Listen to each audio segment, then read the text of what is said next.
Thank you, Madam Chair. I did want to have a question about international research projects and wanted to direct my question to Dr. Lockyer. I know that you're familiar with the ITER, which is being built in France and will be the first large-scale magnetic fusion facility in the world to produce net power. As has been mentioned multiple times, the LHC is under the Franco-Swiss border near Geneva, and Japan is bidding to host the International Linear Collider. Some may consider the fact that all of these next-generation major research facilities are being built in places outside the U.S. as evidence that we're losing our global leadership in research and innovation, and was wondering what you think about those concerns that have been expressed. Thanks for the easy question. I think the situation is changing, and the global situation is changing with very large projects, and that's why I think it's so critical that the U.S. host its own large project, and we're seeing the P5 report is putting forward the idea that we would host a neutrino project. These are very different from, let's say, the ITER project, which is perhaps an example you want to stay away from in terms of challenges. It's had management challenges. It's had cost challenges. I usually draw your attention to our collaboration with CERN, which has been so successful that the project itself was capped.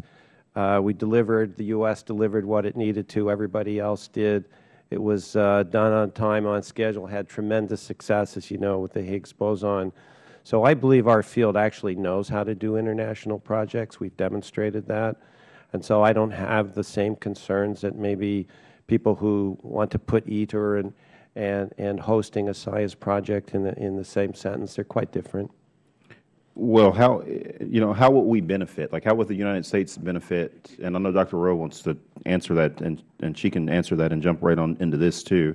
How does the U.S. benefit from these international research projects, even if they're being conducted overseas? I think any of the panelists, Dr. Rowe, if you want to answer, go back to that and then answer that as well too. Thank you. Thank you for the question. I think we do benefit by participating in international projects in many ways because our scientists, our engineers, our students contribute. We develop new ideas, we develop technologies, and we benefit our local economy by building things that are then installed overseas. But we don't want all of the leading particle physics projects to be overseas. If we do, we're likely to witness a brain drain where many of the most talented young scientists that are trained in the U.S. will pursue the better opportunities abroad. And we've long benefited from the influx of the best and the brightest coming here to pursue an education and the research opportunities that we offer. And a reversal of this trend, I think, would be very, very bad for the United States. Thank you. I completely agree with her answer. I think the issue is an exchange, and I believe that, as I said, that we should be hosting a project, but we also benefit by going abroad. And as I mentioned earlier, our technology most of the time is developed in this country, stays in the country, is used for our own purposes, and yet we benefit from working with the best and the brightest around the world in these projects. Thank you. I yield back my time.